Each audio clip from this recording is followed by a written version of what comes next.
जय हिंद दोस्तों। कैसे हैं आप लोग? यार कभी कमेंट वमेंट किया करिए। कमेंट वमेंट करेंगे तो थोड़ा हमें भी अच्छा लगेगा और पढ़ाने का मज़ा भी आएगा।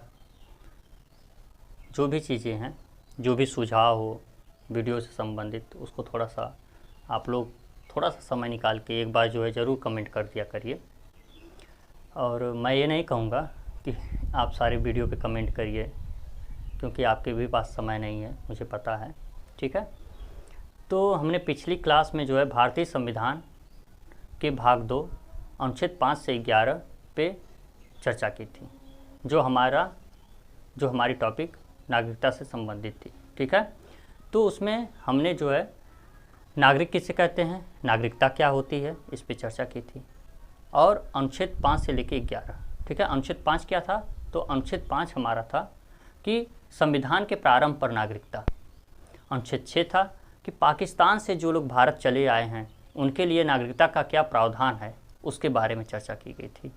अनुच्छेद 7 में ऐसे व्यक्ति जो भारत से पाकिस्तान चले गए, ऐसे व्यक्ति जो भारत से पाकिस्तान चले गए और फिर अस्थायी रूप से वे क्या है, भारत वापस लौटना चाहते हैं, वे अस्थायी रूप से भारत वापस लौटना चाहते हैं, तो उनके लिए नागरिकता का क्या प्रावधान होगा, वह अनुच्छेद 7 में दिया गया है।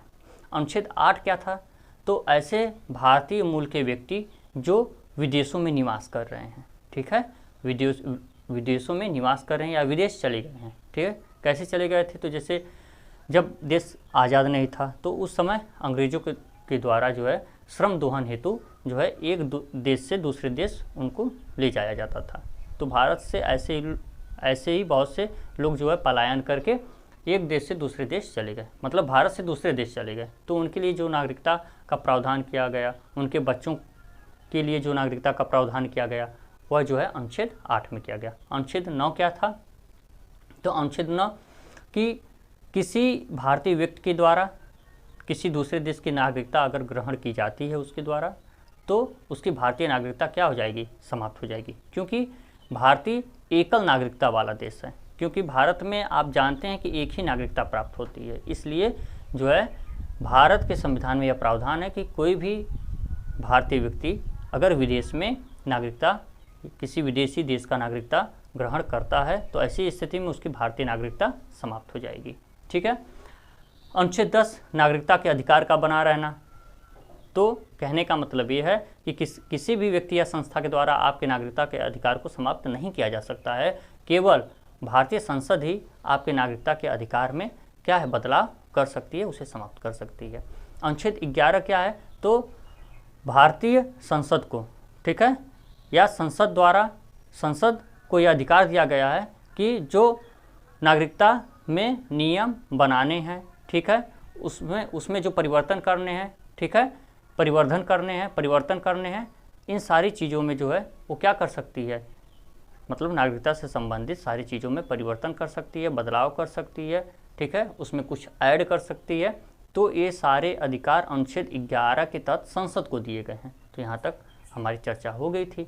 अब इसके आगे हम लोग चलेंगे, ठीक है, तो इसके आगे हमें क्या पढ़ना है, तो नागरिकता जो है हम कितने प्रकार से प्राप्त कर सकते हैं, या कोई भी विदेशी व्यक्ति नागरिकता कैसे प्राप्त कर सकता है। अगर उसे भारतीय नागरिकता, अगर भाई विदेश से कोई आके यहाँ पे बसा है, उसे यह देश अच्छा लग गया, तो वह भी सोचेगा ना कि मुझे भारतीय नागरिकता मिल जाए, तो उसके लिए कुछ प्रावधान किए गए हैं। चलिए आइए उसे हम लोग देखते हैं।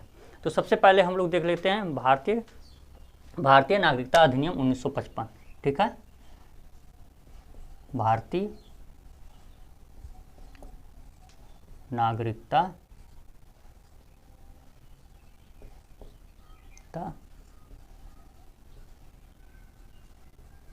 अधिनियम 1955, ठीक है, भारतीय नागरिकता अधिनियम 1955। तो भारतीय नागरिकता अधिनियम कैसे बना? तो यह संसद के द्वारा बनाया गया है, ठीक है। अनुच्छेद 11 संसद को यह अधिकार दिया है कि आप क्या है, नागरिकता संबंधित नियम कानून बना सकते हैं। तो संसद ने भारतीय नागरिकता अधिनियम 1955 बनाया। अब तक इसमें कुल 8 बार क्या कर दिया गया है, संशोधन किया जा चुका है। और 2016 में, ठीक है, नागरिकता अधिनियम विधेयक, ठीक है, नागरिकता संशोधन विधेयक, नागरिकता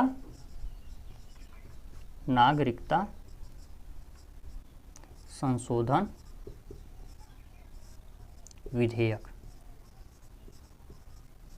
विधेयक 2016, ठीक है, नागरिकता संशोधन विधेयक 2016 लाया गया, ठीक है। इस विधेयक के माध्यम से पाकिस्तान, बांग्लादेश, ठीक है, और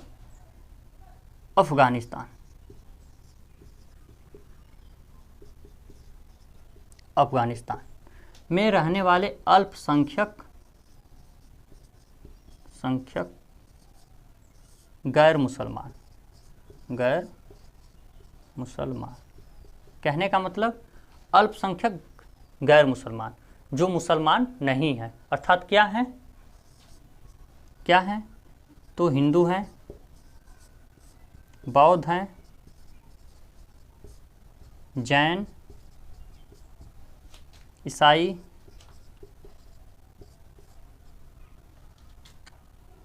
सिख, पारसी, इनके लिए नागरिकता का प्रावधान किया गया है। नागरिकता संशोधन विधेयक 2016 में इनके लिए नागरिकता का प्रावधान किया गया है। यह बताया गया है कि ऐसे व्यक्ति जो कहाँ चले गए थे, पाकिस्तान, बांग्लादेश, अफगानिस्तान चले गए, और वहाँ जाने के बाद उनका जो दस्तावेज है क्या है, उनके पास मतलब कोई दस्तावेज नहीं है, उनके दस्तावेज जो है समाप्त हो गए हैं। अगर वे भारत आना चाहते हैं तो उन्हें देशीकरण के माध्यम से, किसके माध्यम से, देशीकरण के माध्यम से क्या है, भारतीय नागरिकता प्रदान की जाएगी, ठीक है। उन्हें देशीकरण के माध्यम से भारतीय नागरिकता प्रदान की जाएगी, किसे, तो अल्पसंख्यक गैर मुसलमानों को, जो मुसलमान नहीं है। गैर मुसलमान का मतलब मुसलमान से हटके जो अन्य जो है कास्ट है, ठीक है, जो अन्य धर्म के लोग हैं उन्हें जो है नागरिकता प्रदान की जाएगी, ठीक है। अब इसके आगे हम लोग देख लेते हैं, जैसे आपने यहाँ पे देशीकरण के माध्यम से देखा, देशीकरण के माध्यम से, ऐसे ही इसे भी हम आगे पढ़ेंगे, ठीक है। तो आइए आगे हम लोग चर्चा करते हैं।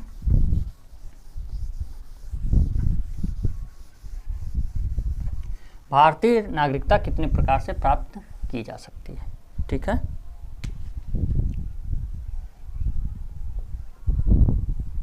भारतीय नागरिकता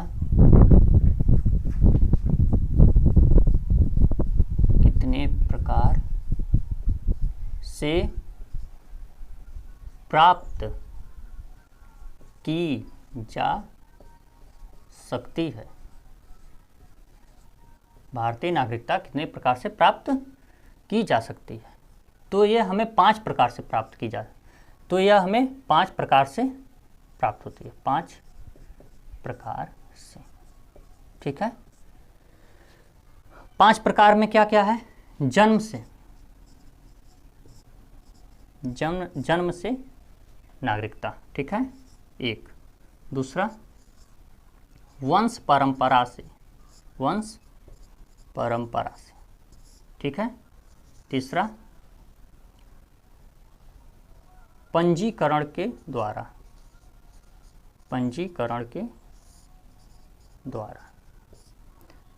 चौथा देशीकरण के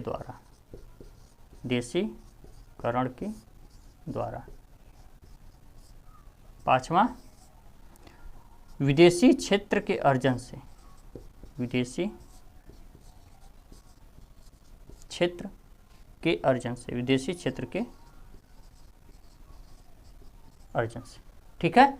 तो ये 5 प्रकार से क्या है, भारतीय नागरिकता कोई भी व्यक्ति प्राप्त कर सकता है। जन्म से, वंश परंपरा से, पंजीकरण के द्वारा, देशीकरण के द्वारा, क्षेत्रीय विदेशी क्षेत्र के अर्जन से, ठीक है। तो आइए सबसे पहले हम लोग देखते हैं जन्म से। जन्म से नागरिकता, ठीक है। तो जन्म से नागरिकता कैसे मिलेगी, ठीक है। अगर किसी व्यक्ति का जन्म जो है भारत में होता है, ठीक है, अगर किसी व्यक्ति का जन्म, अगर किसी व्यक्ति का जन्म कहाँ होता है, भारत में होता है, ठीक है, और उसके माता पिता में से क्या है, किसी एक का भारतीय होना अनिवार्य है, ठीक है, उसके माता पिता में से, उसके माता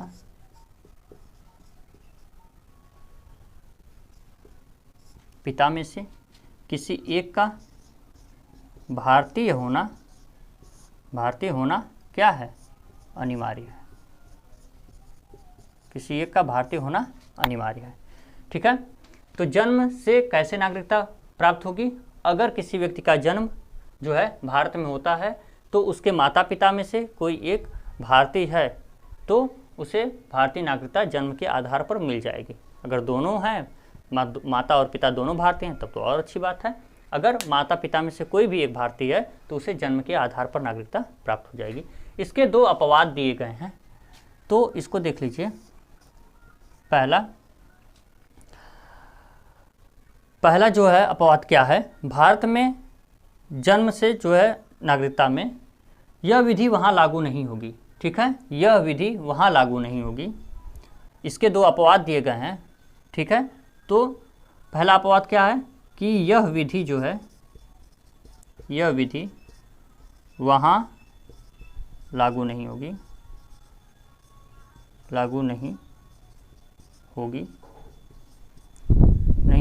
जहाँ जन्म के समय, जहाँ शिशु के जन्म के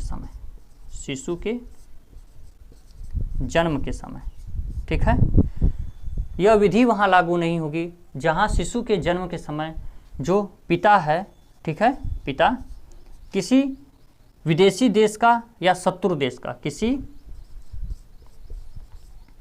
विदेशी देश या शत्रु देश का क्या हो, राजनयिक हो, ठीक है। तो राजनयिक क्या होते हैं, जो अंतर्राष्ट्रीय संबंधों को जो है मजबूत बनाते हैं, एक देश से दूसरे देश के बीच जो अंतर्राष्ट्रीय संबंधों को मजबूत बनाते हैं और अपने हित साधने का कार्य करते हैं, मतलब अपने देश का हित साधने का कार्य करते हैं।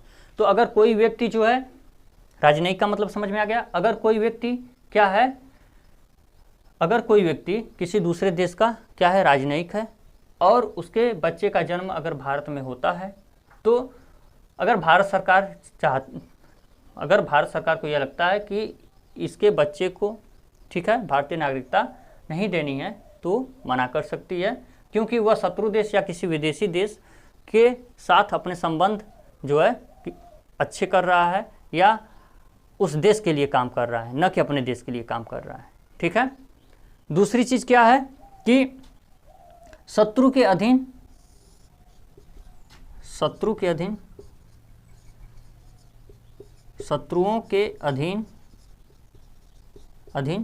जन्म लेने वाले बच्चे,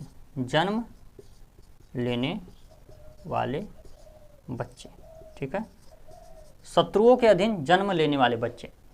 कहने का मतलब ये है, जैसे हमारा शत्रु देश क्या है, हमारा शत्रु देश चीन है, शत्रु देश पाकिस्तान है, ठीक है।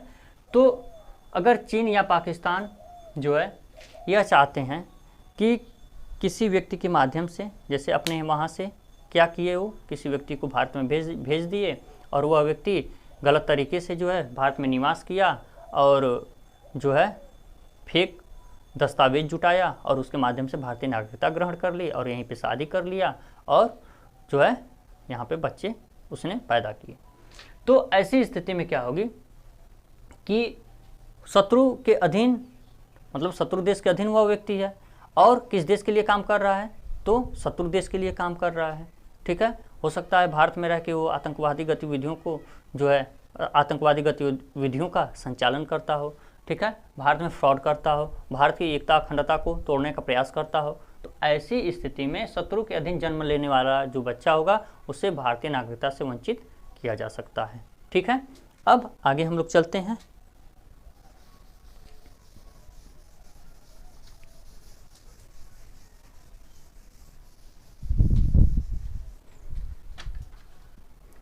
वंश परंपरा से, वंश परंपरा से, ठीक है।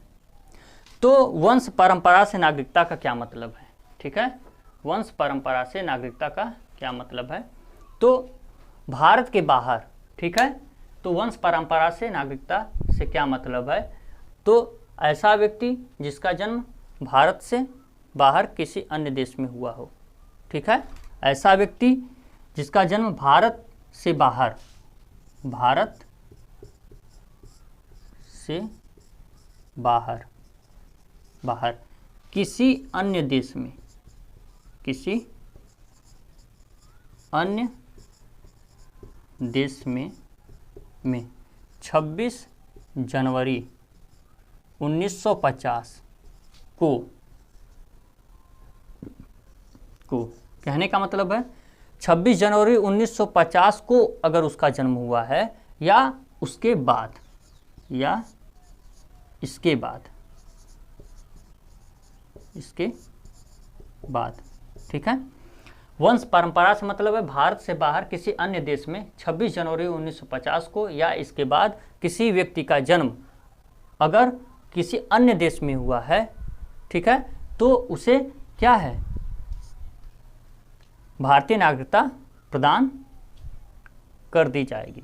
ठीक है, भारतीय नागरिकता प्रदान कर दी जाएगी, भारतीय नागरिकता उसे प्रदान कर दी जाएगी। किंतु क्या है, देखिए यहाँ पे किंतु परंतु लग गया है। किंतु उसके माता पिता में से, किंतु उसके माता पिता में से कोई एक क्या हो, भारतीय नागरिक हो, कोई एक भारतीय नागरिक हो। ठीक है, कोई एक क्या हो, भारतीय नागरिक हो। ठीक है, अब इसके आगे हम लोग चलते हैं कि माता के आधार पर कैसे किसी को नागरिकता प्राप्त होती है। ठीक है, तो पहले ऐसी व्यवस्था नहीं थी कि माता के नागरिकता के आधार पर किसी व्यक्ति को नागरिकता प्राप्त हो। तो नागरिकता संशोधन अधिनियम 1992, नागरिकता संशोधन अधिनियम 1992, नागरिकता संशोधन अधिनियम 1992 के द्वारा यह व्यवस्था की गई कि माता के नागरिकता के आधार पर, माता के नागरिकता के आधार पर, माता के नागरिकता के आधार पर किसी व्यक्ति को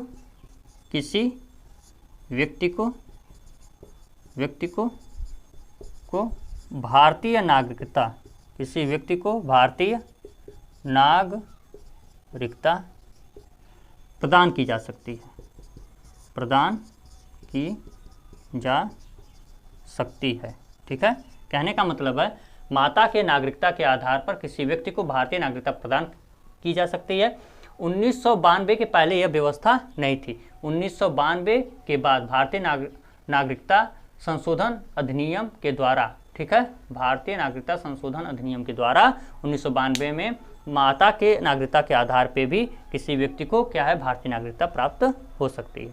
जैसे कोई लड़की है, विदेश में शादी कर ली, ठीक है, उसका बच्चा हुआ और वह बच्चा जब वयस्क होता है भारत आता है घूमने के लिए, अपने नाना नानी के यहाँ आता है और उसे भारत बहुत अच्छा लगता है। तो जब भारत उसे अच्छा लगता है तो उसको जो नागरिकता मिलेगी वह उसके माता की नागरिकता के आधार पे उसे नागरिकता यहाँ पे मिल जाएगी। और यह संशोधन कब हुआ था? 1992 में हुआ था। ठीक है, अब हम लोग आगे चलते हैं। तो चलिए देखते हैं पंजीकरण के द्वारा नागरिकता। किसके द्वारा? पंजीकरण, पंजीकरण के द्वारा नागरिकता। ठीक है, तो पंजीकरण के द्वारा नागरिकता प्राप्त करने के लिए कौन कौन सी शर्तें जरूरी हैं? कौन कौन सी शर्तें जरूरी हैं? तो सबसे पहले जो है उसे 5 वर्ष, कम से कम 5 वर्ष वह भारत में निवास किया हो। ठीक है, कम से कम वह व्यक्ति 5 वर्ष जो है भारत में क्या किया हो? निवास किया हो। ठीक है, पहले यह अवधि जो थी 6 माह थी, पहले यह अवधि 6 माह थी, परंतु अब जो है 5 वर्ष कर दी गई, क्योंकि 6 माह अवधि थी तो इसका दुरुपयोग बहुत ज़्यादा होने लगा, इसलिए इस अवधि को बढ़ा दिया गया। दूसरी शर्त क्या है? ऐसा व्यक्ति, ठीक है, ऐसा व्यक्ति जिसका जन्म भारत में हुआ हो, ऐसा व्यक्ति जिसका जन्म कहाँ हुआ हो? भारत में हुआ हो। ठीक है, और वह किसी अन्य देश में निवास कर रहा हो। ठीक है, वह किसी अन्य देश में क्या कर रहा है? निवास कर रहा है। तो ऐसे व्यक्तियों के लिए नागरिकता का जो प्रावधान किया गया है वह जो है पंजीकरण के द्वारा किया गया है। ठीक है, ऐसी विदेशी महिला,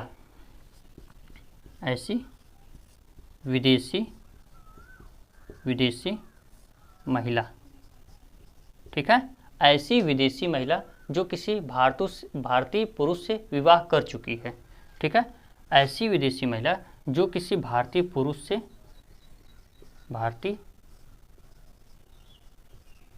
से क्या है? विवाह कर चुकी है या करने वाली है, ठीक है, या करने वाली है। तो ऐसी स्थिति में जो है उसे भारतीय नागरिकता पंजीकरण के माध्यम से प्राप्त हो जाएगी। ठीक है, आगे देख लेते हैं। तो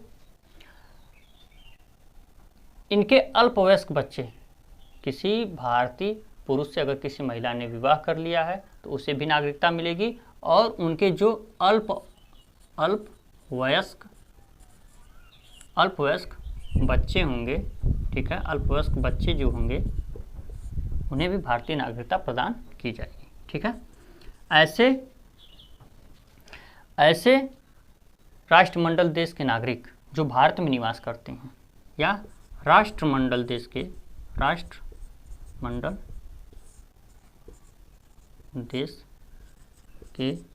नागरिक जो कहाँ निवास करते हैं? भारत में निवास करते हैं, भारत में रहते हैं या निवास करते हैं, या भारत सरकार की नौकरी करते हैं, या भारत सरकार की नौकरी करते हैं, तो उन्हें भी क्या है? पंजीकरण के माध्यम से भारतीय नागरिकता प्राप्त हो जाएगी। ठीक है, तो ये रहा आपका पंजीकरण के माध्यम से। अब हम लोग देखेंगे देशीकरण। ठीक है, देशीकरण में क्या प्रावधान दिए गए हैं, आइए उसे देख लेते हैं कि देशीकरण से अगर किसी व्यक्ति को नागरिकता चाहिए तो उसे किन किन शर्तों को जो है मानना होगा, फॉलो करना होगा, तब उसे देशीकरण के माध्यम से नागरिकता प्राप्त हो जाएगी। ठीक है,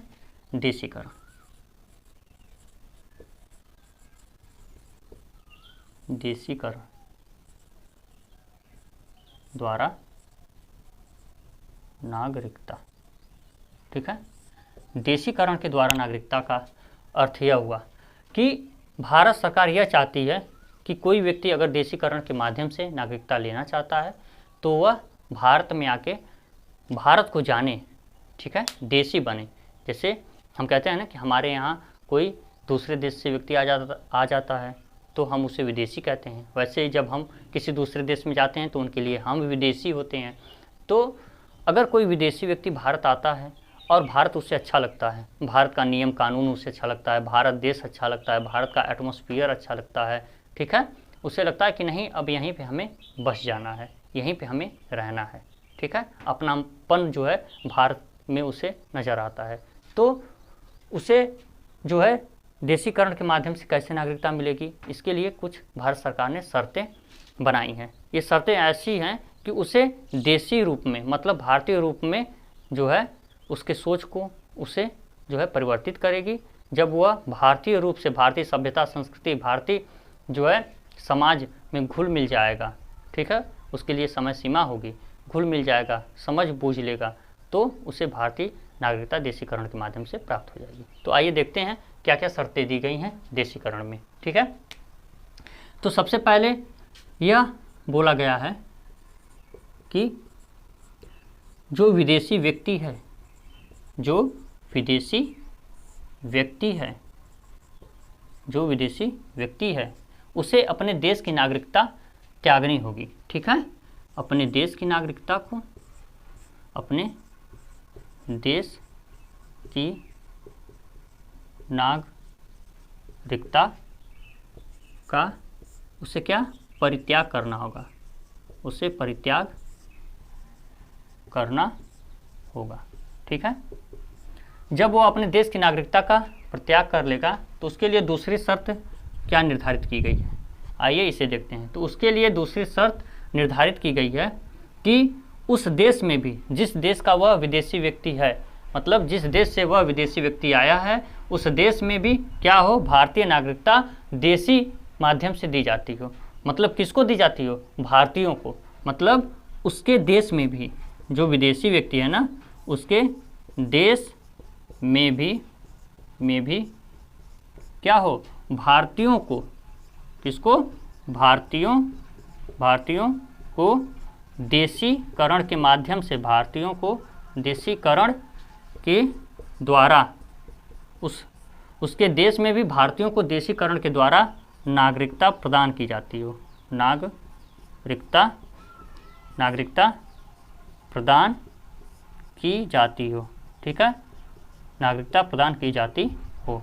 तो ऐसी स्थिति में उसे भारतीय नागरिकता तभी मिलेगी। अगर उसके देश में भारतीयों को देशीकरण के द्वारा नागरिकता नहीं दी जाती होगी तो उस विदेशी व्यक्ति को भी भारत में नागरिकता प्राप्त नहीं होगी, ठीक है। अब इसके आगे जो है और क्या शर्तें दी गई हैं, तो शर्त नंबर 3 देखते हैं हम लोग। शर्त नंबर 3 क्या है, तो उस व्यक्ति को, जो व्यक्ति देशीकरण के माध्यम से, जो विदेशी व्यक्ति देशीकरण के माध्यम से भारतीय नागरिकता लेना चाहता है तो उसे 8वीं अनुसूची में दी गई हुई भाषा, ठीक है, 8वीं अनुसूची में जो भाषाएं दी गई हैं, कितनी भाषाएं हैं, 22 भाषाएं हैं, ठीक है, 22 भाषाएं हैं। इन भाषाओं में से किसी एक भाषा का उसे क्या होना चाहिए, ज्ञान होना चाहिए, कोई एक भाषा उसे आनी चाहिए, ठीक है, कोई एक भाषा उस व्यक्ति को आनी चाहिए, चाहे उसे हिंदी आए, डोगरी आए, मैथिली आए, ठीक है, कोंकणी, मणिपुरी, नेपाली, ठीक है, बोडो, मलयालम, तेलुगु, कन्नड़, ठीक है, तमिल, तो कोई भाषा एक आनी चाहिए, तब उसे जो है भारतीय नागरिकता जो है देशीकरण से प्राप्त होगी। तीसरी शर्त है उसके लिए। चौथी शर्त क्या है, तो चौथी की वह पूर्ण क्षमता, पूर्ण आयु क्षमता तथा सदा चरित्र वाला व्यक्ति हो, ठीक है। मतलब ऐसा ना हो कि अपने अंतिम अवस्था में आए और देशीकरण के माध्यम से भारतीय नागरिकता प्राप्त करना चाहता हो।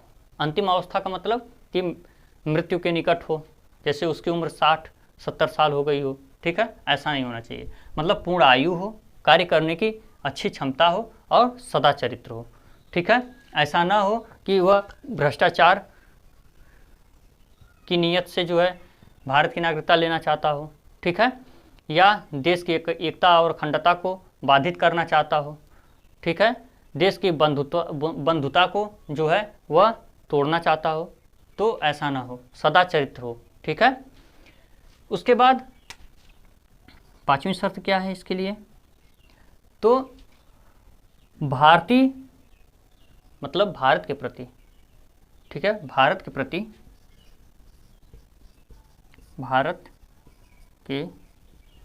प्रति जो है क्या करता हो, वह आस्था रखता हो, भारत के प्रति आस्था रखता हो और भारत के संविधान के प्रति भी आस्था रखता हो, ठीक है, संविधान के प्रति भी क्या रखता हो, आस्था रखता हो, भारत के प्रति भी आस्था रखता हो और भारतीय संविधान के प्रति भी आस्था रखता हो, ठीक है, जो नियम कानून दिए गए हैं उसके प्रति क्या हो, आस्था रखता हो। अगला पॉइंट क्या दिया हुआ है कि अगर वह देशीकरण के माध्यम से नागरिकता प्राप्त करना चाहता है तो उसे कम से कम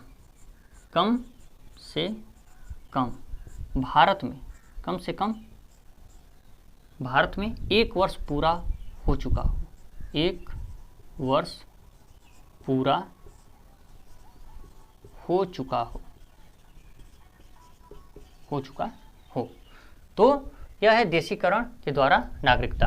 अब इन शर्तों को जब वह मानेगा तो वह पूरी तरीके से भारतीय सभ्यता संस्कृति, भारतीय संविधान के नियम कानून, भारतीय समाज से परिचित हो जाएगा, ठीक है। परिचित होने के बाद जो है उसे देशीकरण के माध्यम से भारतीय नागरिकता प्राप्त हो जाएगी, ठीक है।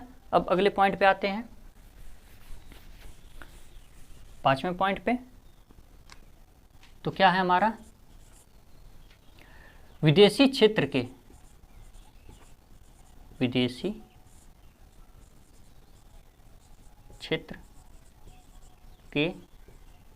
अर्जन से, ठीक है। अगर कोई विदेशी क्षेत्र है, ठीक है, अगर कोई विदेशी क्षेत्र है, विदेशी क्षेत्र का मतलब ये समझ लीजिए कि ये हमारा भारत हो गया, ठीक है,